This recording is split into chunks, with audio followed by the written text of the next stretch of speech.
This is about Vikram's short stories.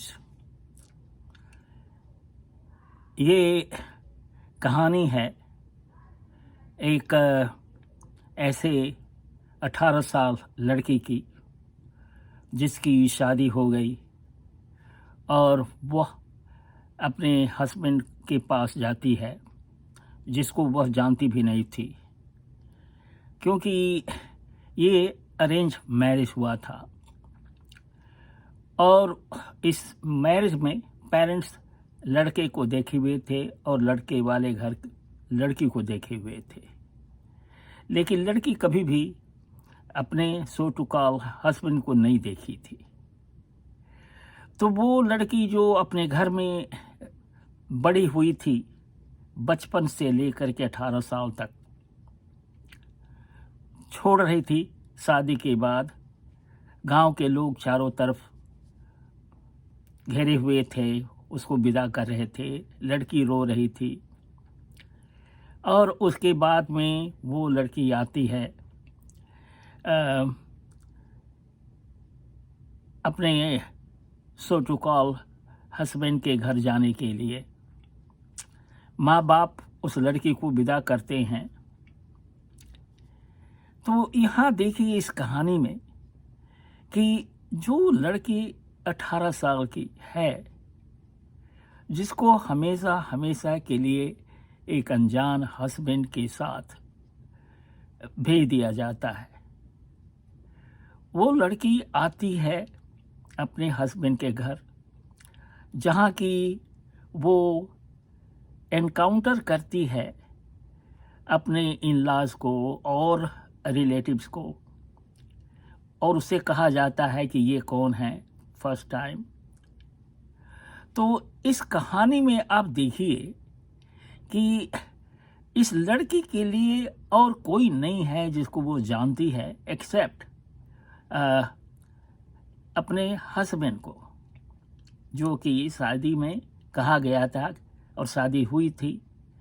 जयमाला भी हुआ था, 5 फेरे भी लगे हुए थे। कहीं 7 लगता है फेरा, कहीं 5 लगता है, फेरे भी लगे। तो वो जानती थी कि मेरा हस्बैंड है। तो जब लड़की आती है उस घर में, अपने पति के घर में, तो देखती है एकदम न उसके माँ है, न बाप है, न भाई है, न बहन है, कोई नहीं है उसका जो जिसको वो पहले से 18 साल तक बचपन से जानती थी। अब देखिए ये पैराडॉक्स कि इस कहानी में केवल 2 ही हैं main character, husband and wife, very young, नौजवान आदमी। तो अब आता है नेक्स्ट फेज इस कहानी में कि लड़की और ये लड़का दोनों कैसे एक दूसरे के साथ एडजस्ट करते हैं और लव स्टार्ट करते हैं। फॉर द फर्स्ट टाइम उसको पहले कहा गया था कि देखो तुम्हारा जो हस्बैंड है वही सब कुछ है, और तुम प्यार करना सीखना जब शादी हो जाती है हिंदू रिलीजन में, तब से। तो लड़की के दिमाग में ये था कि ये मेरा हस्बैंड है, और लड़के के भी दिमाग में ये था कि ये जो है मेरी पत्नी है और हमें इसे लव करना है, प्यार करना है, सब कुछ देना है। क्योंकि उस फेरे में कहा गया था कि हम लड़की को हम अपनी पत्नी मान रहे हैं और बहुत सी कस्में लेनी पड़ती हैं। उस टाइम में लड़की भी कहती है कि हम पति को एक्सेप्ट करेंगे, घर उनके घर को एक्सेप्ट करेंगे, और बहुत सा है इस सब में रिचुअल। अब क्या होता है कि यहाँ से पति पत्नी का लाइफ शुरू होता है। तो अब देखिए कि कैसे वो लड़की जो स्ट्रगल नहीं फेस कर रही थी, वो फेस करने के लिए आ जाती है, जबकि उसको कोई ये पता ही नहीं था कि क्या डिफ़िकल्टीज फेस होगी। तो अभी भी फिर से आप ध्यान रखिएगा इस कहानी में कि जो है केवल हस्बैंड और वाइफ ही एक दूसरे को जानते हैं, ईच अदर। जो माँ बाप है, जो रिश्तेदार हैं लड़के के, वो तो अ, लड़का जानता ही है ना। वो लड़का इस अपनी पत्नी से बोलता है कि ये कौन कौन है, क्या करना है, तुम्हें कैसे रहना है। तो जो सास या मदर इन लॉ है उस लड़की को ट्रेनिंग देना शुरू करते हैं। और पहला ट्रेनिंग कि घर में कैसे रहना है, कौन बड़ा है कौन छोटा है, ये जो लड़की कभी ये फेस नहीं की थी और वो फेस करने के लिए तैयार है, सुनती है और वो फॉलो करती है कि ये मेरी सास है, मदर इन लॉ है, ये सिस्टर इन लॉ है, ये अंकल हैं, जो भी हो उस घर में। ये बहुत काफ़ी रिलेटिव्स रहते हैं हिंदू फैमिली सिस्टम में। तो क्या होता है, ये नेक्स्ट चैप्टर है उसके लाइफ में कि सभी अपने रिलेटिव्स को जाने और ये लड़की कैसे अपना व्यवहार करे। दूसरा आता है फेज, वो लड़की को सिखाया जाता है कि कैसे खाना बनाए धीरे धीरे, और उसको ज़रूरत है तो वो सीखे। अब देखिए लड़की कभी भी अपने घर खाना नहीं बनाई थी, अब बनाई भी थी तो थोड़ा बहुत।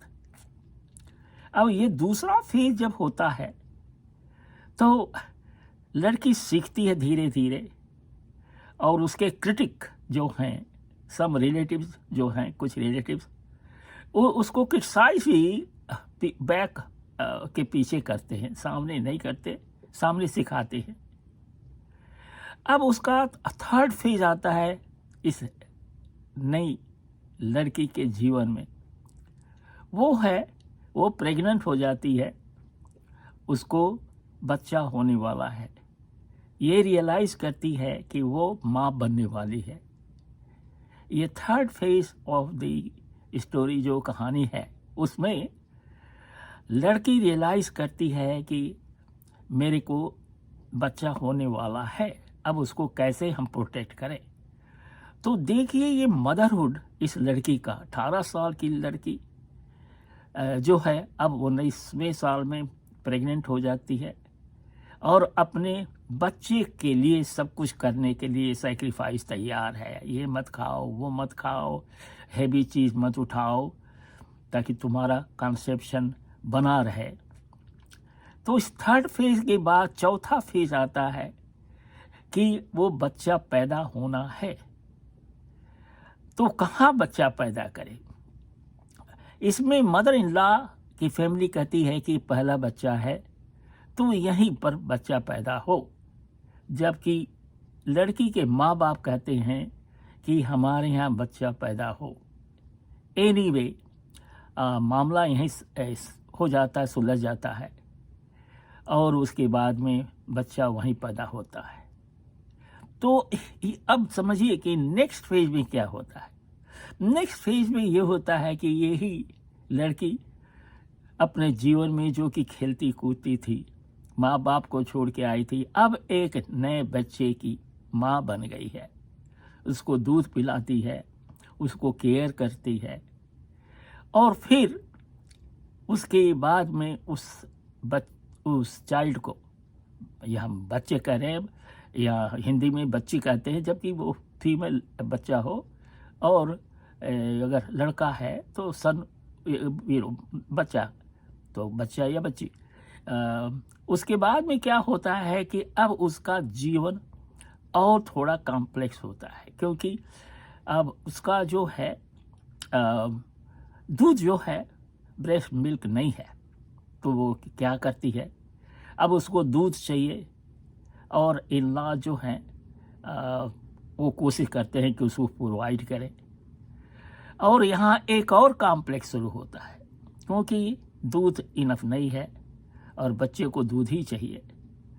तो क्या होता है कि इस कॉम्प्लेक्स में, जो कि इस कहानी में हम बाद में बोलेंगे नेक्स्ट फेज में, तो कहने का मतलब है कि ये लड़की 18 साल की लड़की जो आई, जो कभी कुछ जानती नहीं थी लाइफ का, ये फेस करती है सब डिफ़िकल्टीज़ को और अपने लाइफ में कैसे आगे बढ़ती है। तो यहाँ इस कहानी में इतना ही काफ़ी है, हम यहाँ रोकेंगे कि लड़की के लाइफ में और उस लड़के के लाइफ में जो है बच्चा या बच्चे पैदा हुए तो उसमें कैसे लाइफ कॉम्प्लेक्स होता है। बच्चे के लिए दूध चाहिए, अगर बच्चा 2 साल का हुआ, 1.5 साल का हुआ, 1 साल का हुआ तो उसको खाने के लिए चाहिए, और उस घर में और भी लोग हैं और भी बच्चे हैं तो क्या होता है। तो हम यहीं स्टॉप करेंगे और अगले फेज में बोलेंगे, इस स्टोरी को कंटिन्यू करेंगे। सो थैंक्स फॉर वॉचिंग मेरा वीडियो।